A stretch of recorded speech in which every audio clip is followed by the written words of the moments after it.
I'm Jason Deere. I'm Sammy G. And we are Dice and Dragons. Please take a look at the video description below. There you will see our timestamps as well as some information as to what the video is about. So, stay tuned, it's coming up. Enjoy the show. What up, gamers? Today on Dice and Dragons, we are going to be reviewing a special game. We are reviewing Fog of Love. Okay, I knew you were doing something, but I know it's Valentine's Day. Tone down the very white stuff. But man, love is in the air. You gotta grab your bottle of wine. You gotta grab your scented candles. Turn up that smooth jazz music. And more importantly, grab a friend or even your partner in crime. Okay, stop. That's where I draw the line. Sam, no. Hey everyone, it's Jay's fiancée, Julie. Yeah. We're recording here. Yeah. I know, but I draw the line here. It's Fog of Love, not, But it's Dice and Dragons. Yeah, not today, it isn't. Okay, guys, I don't know what's going on. But you're kicking me off my own show? Yeah, today. That's BS, man. It's Dice and Dragons, not Dice and Dames. See you later, Sam. So what am I supposed to do now? You were off to a great start. Keep going. Okay, so Fog of Love is a game designed by Jacob Yaskov. Hope I'm saying that right. It was a Kickstarter game that's now available at retail. So in this game, you and your partner, in this case my lovely lady, will be playing a romantic comedy. And as in many romantic comedies, you're trying to either get to your happily ever after, or who knows, maybe you're trying to break up and run off with her sister. No. So we'll find out by playing the game. So as we always say here at the Dice and Dragons, or is it Dice and Dames today, we grab our drink. Wait, it's a bottle of wine. Wait, so did you plan all of this? Yeah. So I guess we're grabbing our bottle and grabbing our ladies, and we are going to be playing Fog of Love. Stay tuned. So we're going to just take a look at the components for Fog of Love, and then we're going to tell you a little bit about how to play the game. Now we've just started doing a base setup for the first scenario, Sunday Morning Date, which is also the tutorial scenario. Now I'm just going to show you the tutorial cards. You can see here there are 30 of them split between the large cards and the small cards. Now all of the cards are actually numbered. You can see the number like right down here in the corner. It's difficult to see on camera. So if you do follow the instructions in the rule book, it will actually help you reset the tutorial. So if you ever want to lend the game to a friend, another couple, you will be able to set it up for them, and they'll be able to go through the tutorial and easily jump into the game. So we're just looking at the components, like I said. So first thing I want to show you is your character card. So you get your character in blue and pink, so you can play with either color. It doesn't really matter. You can either be a heterosexual couple, you can be a same-sex couple, two females. You can also be a same-sex couple as two males. So you have that option. And then when you also look at the character cards, you have the two Destiny decks. Now these Destiny decks are the same, and what we'll explain about the Destiny cards a little bit later is how they work, but essentially they are your end goals while you're playing Fog of Love. And as you're playing the game, that may change based on the events that occur during the scenes that will occur as you're going through your love story. So let's just talk a little bit more about the scenes. So what you have is you have your sweet deck, and you can tell that the card is sweet by the logo that you can see at the bottom here, the circle. So it's set up with the corresponding circle on the board. You also have your serious deck, which is denoted by the square that you can see right here. And then you have the drama deck, which is denoted by the, I call it a star. It's closest to a star. So those are your three decks of cards that will make up your hand while you're playing Fog of Love. Then you also have your scenario card. As you can see here, this is the synopsis, which explains the scenario and also what will occur and how you advance through the different chapters. And then here you can see the chapter card. So as you start your scenario, you will start with chapter 1. Here you have your features, which go here, and they're features of your character. You also have the occupation cards, and then you have your traits. So let's just take a look at them. Like the traits are things like secure and relaxed. Now these are cards that are hidden from your partner, and they represent goals that you're going to be trying to accomplish during the game. Your occupation, for example, this one is a police officer, just gives you an idea of your character, how to play your character, and also where you're going to be starting in terms of your personality dimensions. And then with your features, these are physical attributes that have drawn your partner to you. So for example, strong hands, fashionable, a symmetric face, and then those also affect some aspects of your personality dimensions. So you also have your choice tokens here, which are represented by A, B, C, and D. Then you also have your counters, which come in 1 as well as 5 denotations. As you can see, there are quite a bit of tokens, and as you play the game, you're often going to want to place the 5 on the board. So we've really sort of covered all the components that we have for the game. As you can see, they also come in blue and pink. You have your nice card holder right here, but I also just want to take a quick look at the box. Now you do get a lot of nice stuff in the box. So the box is very well organized. And one thing that I thought was pretty neat, and they've already planned ahead with regards to future expansions, is this nice divider system. So you can place your cards in the box and you can organize them. So for example, Sunday morning date would be right here. You've got the second scenario here, which is high school sweethearts. Afterwards, you can see we give it a year, which is another scenario. I know what I want, which is the fourth scenario. Now there are some dividers for the forthcoming expansions, and they're supposed to be coming out this year. So you can see they are planning to expand the game at least 3 times. There's also dividers for all of the other decks as well. So keeping the game organized and getting it set up on the table is actually quite easy and something that I do enjoy. So we're just going to cut right now, and then we're going to get into how to play the game. So we're going to just take a quick look at character creation in Fog of Love. My lovely assistant Julie will be helping out for this portion. You'll be able to see her when we're taking a closer look at the board. And there's a very good reason for this that you're going to see during the character creation process. So the first thing that everyone does is they decide their gender by selecting their character. So I'm going to be the blue male. She's going to play the pink female. Now, you will then deal 5 traits to each character. So you deal 1, 2, 3, 4, 5. I'm taking 5. And you select 3 of the traits and you put them in your trait holder.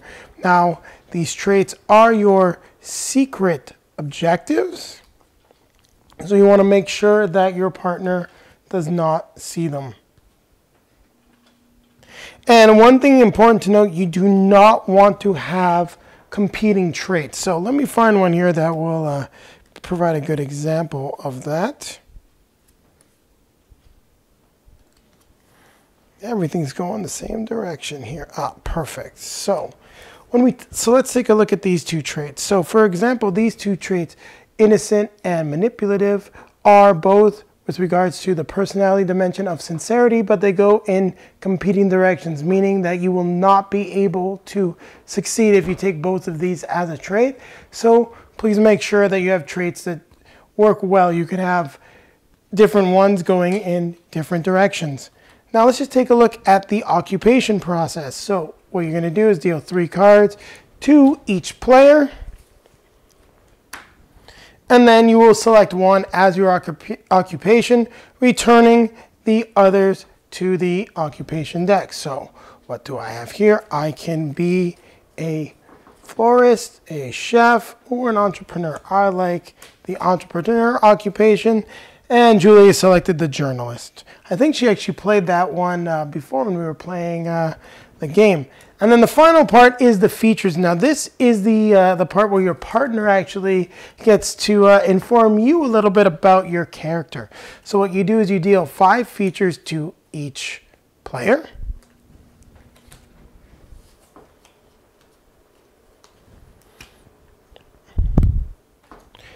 Each player then selects 3 features that they like about the other player. Now you might want to also consider your trait goals so that you can actually get some personality dimension points. So I'll just take a closer look at innocent here. See, innocent is a shared trait, meaning you're trying to get 5 in the positive part of sincerity and not the negative part. So I might want to give her any traits that would make her more sincere to help out my trait goals. Unfortunately, I do not have anything that would make her more sincere. So let's just give it, I'm going to just take a quick look at the features and show you guys one that would actually go to benefit the situation if I can find one. As you can see, there's quite a few traits here. While I'm doing that, Julie shall show what features attracted her to my character. So there we go. So nerdy glasses, asymmetric face, and strong hands. Huh. I'm a cool nerd. So I'm just going to put one back, and for her I would have soft skin. Her leather gloves were kind of cool. And then I would say the fact that she was poorly dressed. Now, I really didn't get that many flattering traits, but that's part of the fun of Fog of Love, and that's part of the challenge that come with creating your character. So what we're going to do now is we are going to take a look at our characters and just sort of set up their personalities based on our features and our occupation. So I'm an entrepreneur, which goes with extroversion, also works very well with my intense. I have nerdy glasses and a symmetric face, as well as strong hands.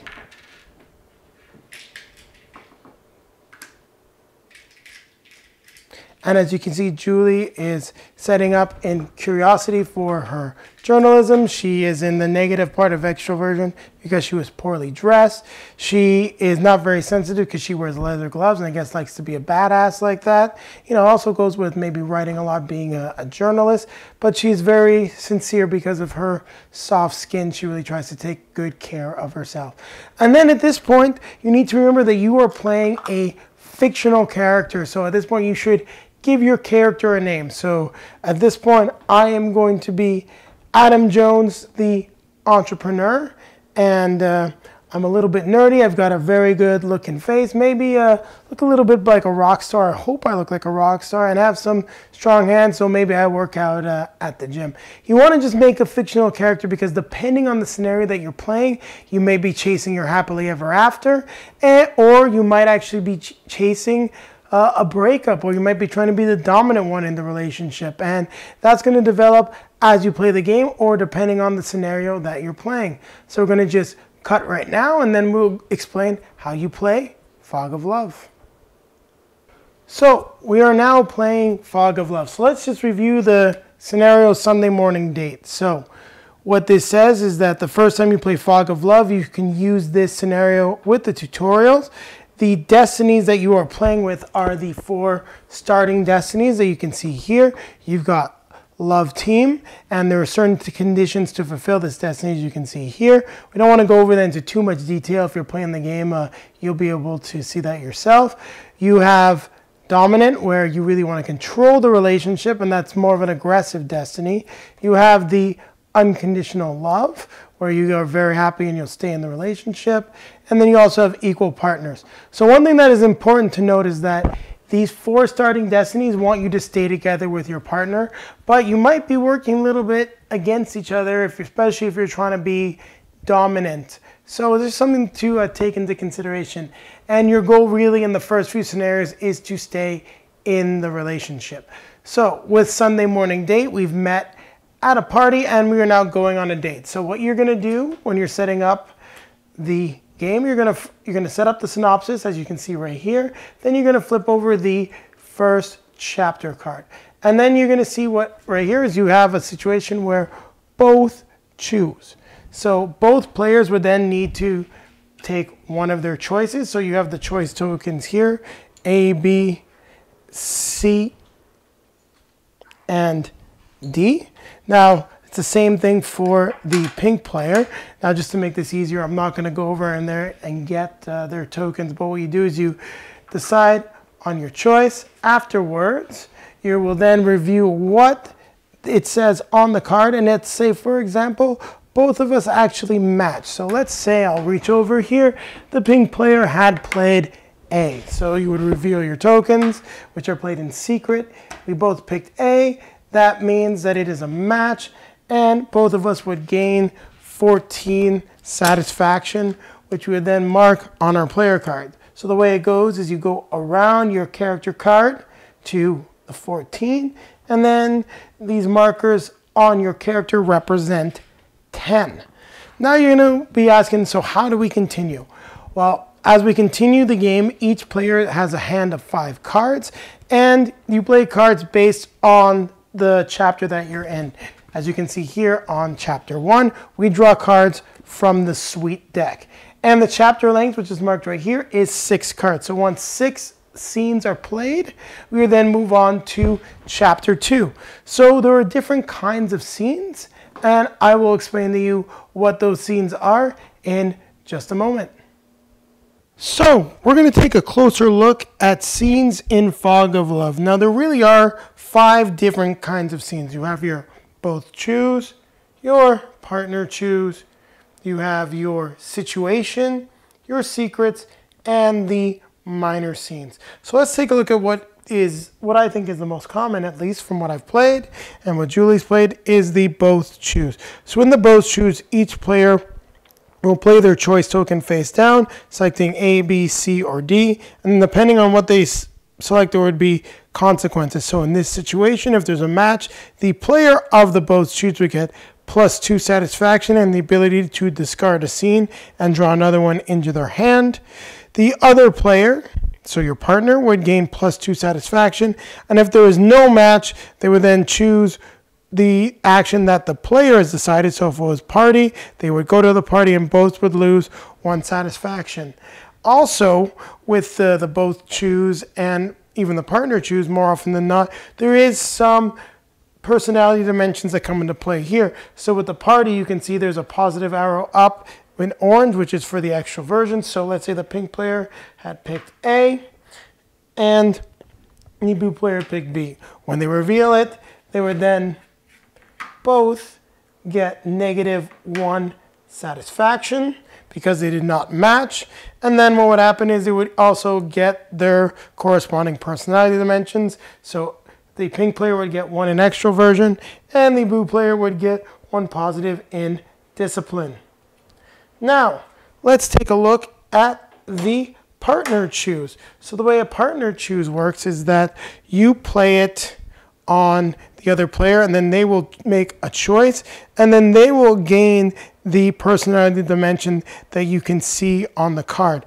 Now, let's just take a quick look at one of the traits that the blue player, because we'll say the blue player is playing this, is going for, which is sensual, which means you want to get a shared balance in curiosity for a total of 5. Now, when you take a closer look at this partner choose card, you will notice that it is negative for curiosity. So you may not want to play that card on your partner. It could negatively affect your trait goal. And if you take a look just back at the both choose, you may have had an opportunity to discard this card. Now this would be the kind of card that you would want to discard because it may negatively affect you. Now let's take a quick look at the situation. So a situation is a card denoted by this arrow in the box here. Now the reason why you've got the arrow in the box is because situations are ongoing. So what that means is that they would have effects that would carry over to the next card. So let's say you'd played the triple rainbow and then you play the both choose. As you can see here, this next scene playing would have double impact on satisfaction. So it could be doubly positive or doubly negative. Also, what would happen is in the triple rainbow, both players would secretly select a scene and give it to the other player. Now, for example, let's say you would like to make a choice on a partner choose that you have, but you'll be giving it to your partner. Triple Rainbow is a great situation where you're allowed to get rid of that card and give your partner a chance to give you the opportunity to make a choice. So let's take a look at the other type of scenes, secrets. So the way secrets works is that when they're revealed, the player will get a positive or potentially negative, depending on the secret, to their personality dimension. And then depending on what happens with the secret, if it is revealed at the end of the game, in this case, it's surprise, you're planning a surprise party, both players would get +4 satisfaction. And then if revealed before the end of the game, the player that played the secret would get -2 satisfaction, and the partner would get +2 satisfaction, so the person that revealed the secret. Now, how you play a secret is you take it and you place it face down in your secret section of the board, and it also does not affect chapter length. Now, there is one other type of scene, and this is the minor scene. Now, you've got a few different options with minor scenes. If you don't like your minor scene, you can discard it and draw a new scene into your hand. Now, if it was once again a minor scene, you would have the ability to discard it and draw once again another scene card into your hand. So let's just take a look at this minor scene, browsing some text. Now, this scene actually directly affects the secret that's played. So you can play this scene, reveal the secret. Unfortunately, the secret that we've revealed would have been better for both of us if we kept it hidden. So there are some very positive secrets that can help both players in the long run, depending on their destinies. And there are some secrets that can potentially only help one player. So when it comes to cards like browsing some text, you really need to decide if you want to play it, depending on the scenario that you're playing and also the destiny of your choice. Are you trying to work together, or maybe you're trying to break up, as is possible in some of the later scenarios? So we've now gone through really just a little bit more detail the scenes for Fog of Love, and we're going to continue with how you play the game. So we've now taken a closer look at the scene cards and how they actually work. So we're just going to say we are now progressing through the game. So as we're progressing through the game, and I'm just sort of simulating it quickly, we would be making different choices and we would be gaining different personality dimensions. So put a few here on the board.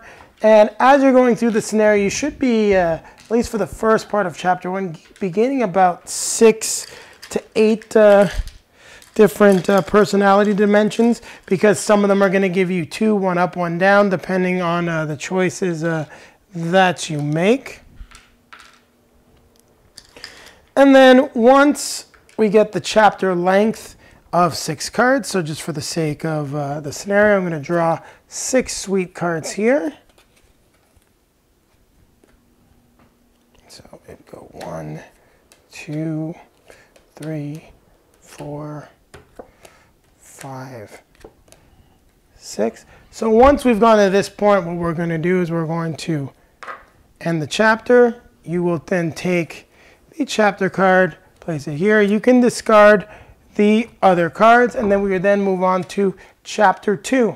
Now, once again, with chapter 2, you would have a decision to make for the starting chapter, and it's once again A, B, or C, and if we both match, we get an additional 8 satisfaction. And once again, the chapter length, at least in this scenario, is 6 cards, so we play 6 cards, and from now on, we're going to be drawing from the serious deck. That means we can still play cards from the sweet deck. We just cannot draw any more cards from the sweet deck. Then once again, once the chapter length reaches 6 cards here, we would then discard the chapter, and we would then move on to chapter 3. And as you can see from chapter 3 right here, is once again a both choose, and this time if we match, we get positive. If we do not match, there is a penalty, and that can really affect your destiny and your satisfaction with this relationship going forward. And then after we get through 6 cards again, drawing this time from the drama deck, we're no longer able to draw from the sweet deck or the serious deck. However, you can play cards still from each deck as long as they're in your hands. We would then move to the finale. Now, in the finale, we are going to resolve our destiny. So let's just take a look at this. We would reveal our destiny. So just to give you a little bit of clarification on the destinies, as we play the game, we may be discarding different destinies based on the cards that are playing. So I might have had to have discarded dominant, or I may not, or I may have had to have discarded unconditional love. So if you discarded one or two destinies based on what's occurred with your character, maybe you want to be equal partners, so that would be the destiny you've chosen. You reveal that destiny, and then we would go through the full resolution process. We would see if we were able to achieve our trait goals. If we have, we would then gain more satisfaction points, which would lead to us potentially successfully staying in the relationship. And that is really how you play Fog of Love. So stay tuned. Julie and I are going to be coming at you shortly with a review of the game. So, Fog of Love, what do you think of the game? Well, I liked it. I think it was a nice change of pace from you trying to blow up my Death Star or kill me. 6 months. 6 months later, and she's still mad that I blew up her Death Star. Blow up my Death Star. Yeah, it's all about planning a good trap under the Rebel Alliance. Mm-hmm. Anyways, it was interesting. I think the tutorial was very well set up compared to other games that we've played. It was very clear, and the mechanics and what we could expect was very well done. So for that, I thought it was great. Yeah, it definitely has a great tutorial, but I think we both agreed that the tutorial doesn't really do a good job of explaining the objective of the first scenario. So Sunday morning date, we found out after we played it is a more cooperative scenario, and while I was playing a little bit more adversarial the first time because I'm trying to also figure out the mechanics and pursue my trait goals, it's not really what you want to do for the first scenario. And after looking through the rulebook, it does say you may not be able to complete all of your trait goals in the first scenario because it's so short. So that was just like the one failing of the tutorial. Do you agree on that? Yeah, and I think the other thing to remember, and it's less important maybe for this one, but more so as you're moving forward, is that you're playing to your character. You're not playing Julie and Jason. You're playing a character, because in this one you're not trying to break up or lead on or cheat on the other person with their sister. But it's still important to remember it's a character and you're playing the traits that you're playing. Yeah. And that's one thing that we did find with the game, where your partner can get confused, right? Because your partner's one that picks your features. So she picked features, and then I was playing sort of against the features because I was playing to my traits. So that's one thing that you have to remember. The features that have drawn you to that person may not be the traits that they're playing to. So I think that's a fun part of the game, and it does add a little bit of challenge and a little bit of mystery. And it's something that I think we're going to see as we play some later scenarios. We haven't got a chance to get to the second scenario, which is also a cooperative scenario, but I am looking forward to potentially being able to break her heart, because that's not something I want to do in real life. Yeah, I hope not. The other thing that's in hope not. Come on. That's fun to think for this game as well is play the secrets and play those extra features, because they add a little bit of dynamic and they make it a little bit more fun to play the game. And the secrets get a little bit more complicated in the different scenarios from what we can see. But in this one, they add a little bit of variety and a little bit of spice, and they make the game a little bit more fun.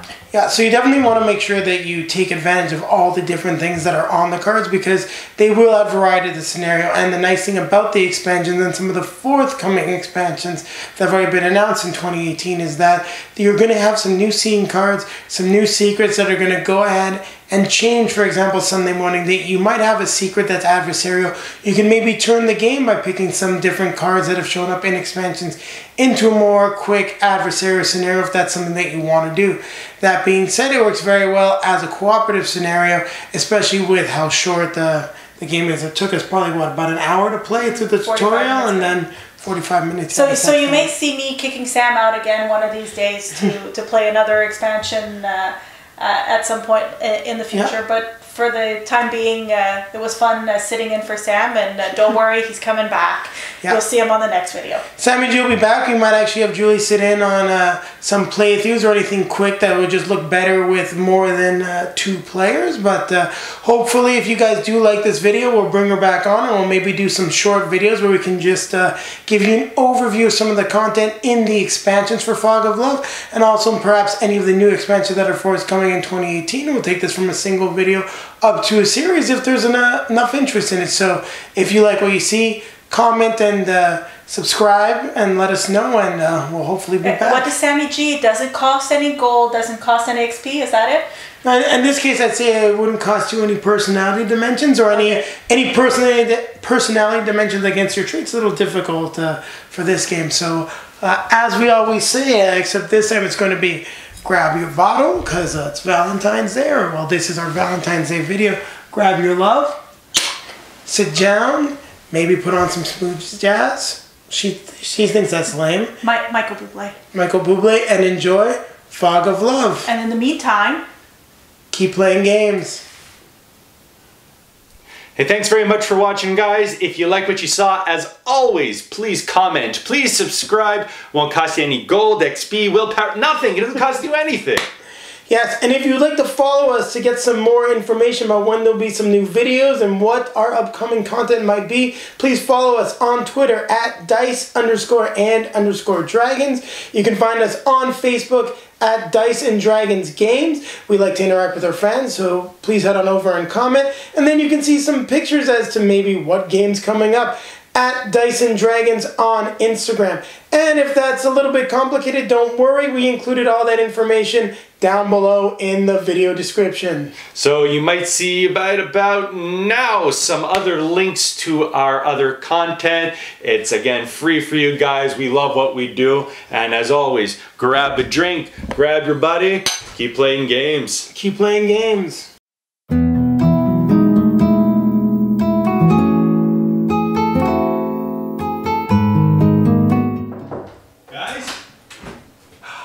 Yes, back on my show. Oh yeah, and the best part is, I get to use my sexy voice again.